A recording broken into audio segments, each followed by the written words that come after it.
अन्य समाचार રાજકોટથી રાજકોટમાં જયેશ રાદડિયાના નિવેદનના પડઘા પડ્યા પડધરી તાલુકામાં। જી હાं, પડધરીના ગ્રામ્ય વિસ્તારના લોકોએ જયેશ રાદડિયાનું ખુલીને સમર્થન કર્યું અને નરેશ પટેલનો ખુલીને વિરોધ કર્યો। ન્યૂઝ 18 સાથેની વાતચીતમાં એક યુવાને જરૂર પડે તો જયેશ રાદડિયા માટે જીવ આપી દેવાની તૈયારી બતાવી અને એક યુવાને કહ્યું કે આ વિવાદથી સમાજને ઘણું નુકસાન થઈ રહ્યું છે।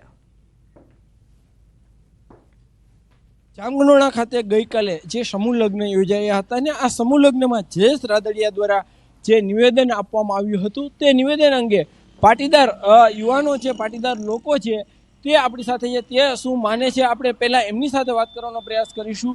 શું કહેશો પાટીદાર જે છે ગઈકાલના નિવેદનને તમે કઈ રીતે જોયું? જયેશભાઈ જેવો માણસ કોઈ થઈ છે નહીં ને આજ દિવસ બાપ દીકરો બે એવા માણસ છે કે સમાજની અંદર એના જેવા માણસો થઈ નહીં શકે અને આવી ટપોરી કે નરેશભાઈ જેવા તો કેટલે આવીને જાય એના જેવા કાંઈ નડે નહીં અને અમે જયેશભાઈ હારે સપોર્ટમાં થઈ। એ તો માણસો તો હોય જ એવા, પણ જયેશભાઈને કંઈ ફેર પડે એમ નથી આને લીધે। એ એની રીતે કર્યા જ કરે છે ને કરવાના જ છે। બાકી જેને જે કરવું હોય કરી લે, બાકી આ ગેંગ તો કરવા, આ તો જયેશભાઈ તો આ કામ કરવાના જ છે। જયેશભાઈને ફાયદો જ છે, માણસો જોવે જ છે અત્યાર સુધી કે જયેશભાઈને આદિ લગી ફાયદો કર્યો અને પપ્પાએ ફાયદો કર્યો। જયેશભાઈ અત્યારે કરતા જ આવે છે। જે જયેશભાઈને કે પાછળ પાડવાનું કે પાછા પાડવાનું જે કામ કરે છે એ ગેંગને એટલું જ નિવેદન કે જયેશભાઈ જે કામ કરે છે એમાં સપોર્ટ કરો। જયેશભાઈ ભવિષ્યનો અને સાવજ જેવો માણસ છે અને સમાજ માટે ક્યાંય પણ કે ઉપયોગી આવે છે। જયેશભાઈ અમારા યુવાનો માટે એક પ્રાણ છે। જયેશભાઈ યુવાનો માટે અમારી તાકાત છે અને જયેશભાઈને ભવિષ્યમાં કોઈ પણ યુવાન નહીં કે અમારા જેવા યુવાન મિત્રોની જરૂર પડે તો અમે જયેશભાઈ માટે જીવ આપવા માટે પણ તૈયાર છીએ। હાર્દિક જોશી, ન્યૂઝ 18 ગુજરાતી, રાજકોટ। તો અમદાવાદ મહાનગરપાલિકામાં વીએસ હોસ્પિટલ અને એમજે લાઇબ્રેરીનું બજેટ મંજૂર કરાયું છે। વીએસ હોસ્પિટલનું વર્ષ 2025-26નું 12 કરોડના સુધારા સાથે 257 કરોડનું બજેટ મંજૂર કરાયું છે। ઓપીડીમાં નવા સાધનોનો ઉમેરો કરાશે। નવા CT scan machine, echo x-ray, sonography machine ખરીદાશે। જ્યારે મનપાએ શેઠ એમજે પુસ્તકાલય માટે 22 કરોડ 76 લાખનું બજેટ મંજૂર કર્યું છે। પુસ્તકાલયને વાઈફાઈથી સજ્જ કરાશે। સરદાર પટેલની 150મી જન્મ જયંતિ પર વિવિધ પ્રકલ્પો પૂર્ણ કરવા 5 લાખનો ખર્ચ કરાશે। ઓપીડી આવતી હોય છે, રોજની 800 થી 1000 જેટલી ઓપીડી હોય છે અને ઇન્ડોર પેશન્ટ પણ અંદર રહેતા આપણે દાખલ થતા હોય છે।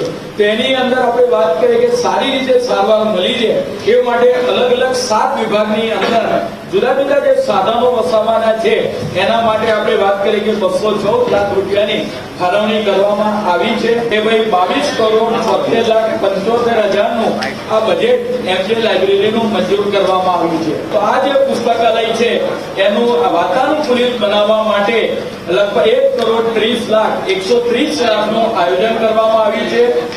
માન્ય પુસ્તકાલયનું જે રિનોવેશન છે, રંગરોગાન, બિલ્ડિંગ ઘણું જૂનું છે, ફર્નિચર વસાવવા એની અંદર 75 લાખનું આયોજન કરવામાં આવ્યું છે।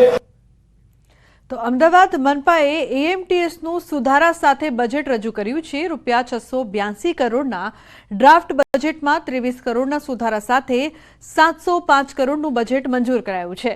નવા બજેટમાં ચાલુ વર્ષે શહેરમાં વધુ 4 ઇલેક્ટ્રિક એસી ડબલ ડાયકર બસ ખરીદવાની જોગવાઈ પણ કરાઈ છે।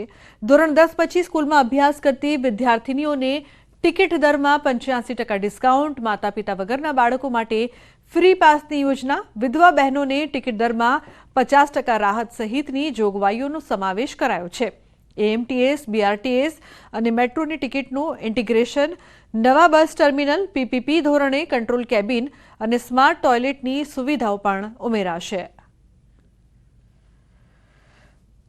યોજનાને પૂર્ણ કરવા માટે જે નવા બસ સ્ટોપ લગાવવાના છે એની અમુક જગ્યાએ જે એક સ્માર્ટ ટોયલેટ બી મૂકવાના એવું આયોજન કરેલું છે। પછી દરેક ટર્મિનલ ઉપર વિદ્યાર્થીઓ અથવા તે જે પ્રવાસીઓ ઊભા હોય એ લોકોને સારી રીતે ઉપયોગ કરવા માટે ત્યાં ઠંડા પીણા અથવા તો વેફર ને એ ટાઈપનું જે મળી રહે એના માટે શટલ મૂકવાના એ બી આયોજન કર્યું છે। તો આ તરફ એએમટીએસના બજેટ અંગે એએમસીના વિપક્ષ નેતા શહજાદ ખાન પઠાણને એએમસી પર ગંભીર આક્ષેપો કર્યા। શહજાદ ખાન પઠાણે એએમટીએસની કામગીરી પર સવાલો ઉઠાવ્યા। सबको पता है कि किस प्रकार अहमदाबाद म्युनिसिपल ट्रांसपोर्ट सर्विस की बेदरकारियां सामने आती रहती है। हर रोज कहीं ना कहीं एएमटीएस के ड्राइवर दारू पी हुई हालत में पाए जाते हैं। हर महीने कहीं ना कहीं 5 से अधिक एक्सीडेंट होते हैं जिसमें कई व्यक्तियों की मृत्यु हो जाती है।